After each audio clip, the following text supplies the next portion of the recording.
Hey there, friends. It is Brittany Isaac, and I am here with a really special guest. This is Tyler Sitt. He is the pastor at New City Church in Minneapolis, Minnesota. That's a church plant that's probably, 3, 4 years old? Yeah, Something or like like 10 million years old. I can't really that. can't Uh, really tell. It feels like it's been a while. I've known Tyler for just 1 year more than the age of his church plant. He served as a church plant intern at Urban Village Church, and I got to witness what a talented and dynamic pastor and entrepreneur he is. So I'm so glad that you're here today, Tyler. The reason I asked him, not just for the church planting piece, but the reason I asked him here is he was also the co-convener for UN for our Forward. movement forward that happened in Minneapolis, Minnesota a couple of weeks ago. And so I would love for him to share some reflections from that movement and just what he sees and where he sees the movement going. So, hi, Tyler. Hi, thanks so much for having me. So, as I've been part of these conversations in and out of a lot of different circles and conversations, something that comes to mind is this image that I've really fallen in love with, actually. It's, of course, New City Church is a church that focuses on environmental justice. So, of course, we're trying to look to creation for wisdom and for ecological themes. And I think about an old growth forest where these trees are so big and so old that the canopy of the forest is so full that it almost doesn't let any light in. Until one of those big old trees falls, and then all of a sudden there's all of this energy available that wasn't available before, and it triggers this whole ecological reaction. And I think about how the way that we did church previously has been dying for a while, and with the passage of the traditional plan, it seems like that's fully coming down.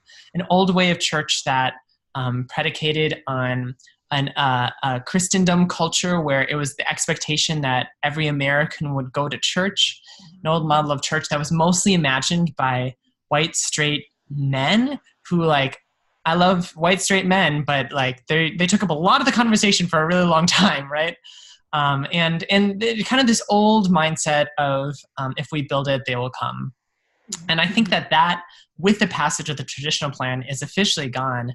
And what that means is that there's all of this energy available that wasn't available before. And I think our movement forward is a product of a lot of that energy being available because our movement forward, for those of you who didn't get a chance to join us in Minneapolis, is a gathering that centered POC, which means people of color, and queer and trans voices.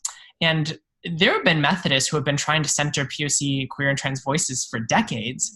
But the reason why our movement forward was such a huge success was because all of a sudden there was all this energy available across the country, and people swarmed to Minneapolis to start brainstorming things.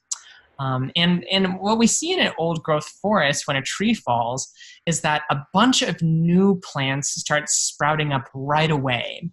And what I love about this image is that the plants don't confer with each other and decide on one ultra super plant that's going to go up.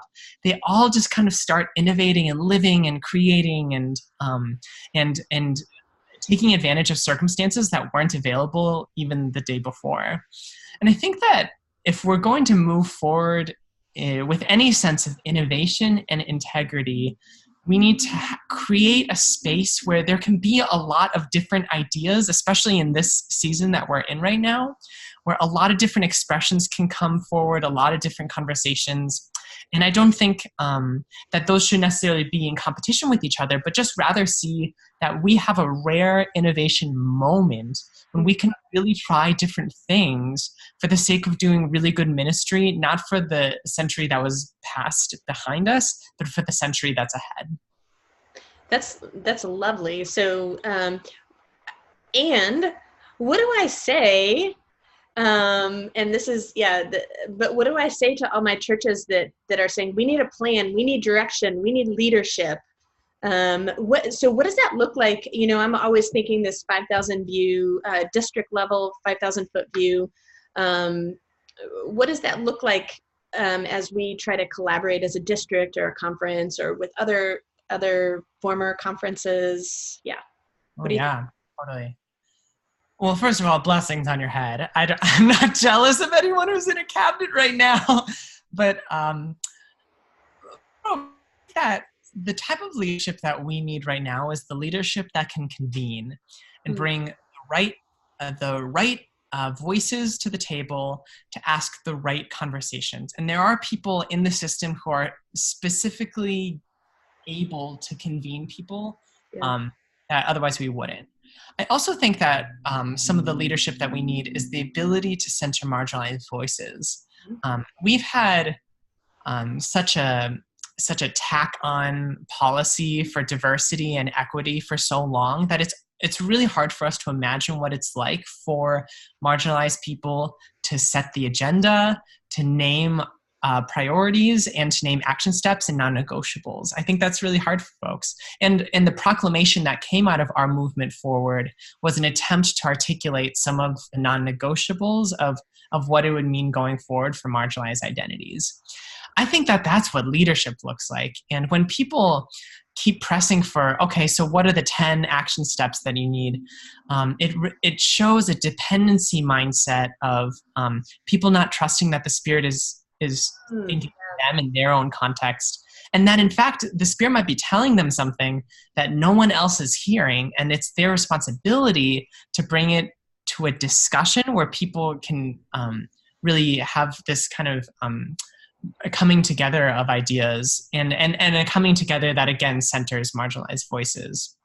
I think that ultimately, like, what is driving that kind of like raw urgency from people is an anxiety that that is real, and it's addressing that and sitting in that discomfort is one of the spiritual practices of being a Christian.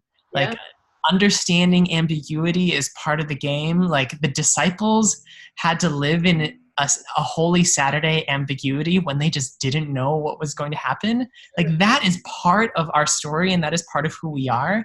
And what Jesus shows us is that when we can pray through that and lean into that ambiguity, amazing things can happen.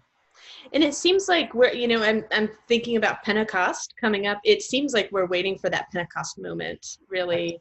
And just a shout out to my district, it occurs to me that we are one of the most uniquely situated districts to be part of this conversation. When I have about 50 churches, over 25 of them are reconciling, and over 25 of them are ethnic congregations or people of color congregations. And so we, as a district, sit in that intersection really well to be having this conversation. Oh, yeah. Congregations this is the time, especially now, to be listening to congregations of color and queer people and young people. And by the way, when I say queer, I know that for some folks in different generations that is received as a pejorative word, and so that's why they use LGBT. The reason why I use queer is because I want to honor the queer theology that's been part of the seminary discourse since the 90s and is really honestly shaping what I believe should be the future of the church. Like, the queer discourse talks about radical love that breaks boundaries while also honoring autonomy. And like, that's the type of theology and imagination that we need. So I'm intentionally trying to use the word queer in that context.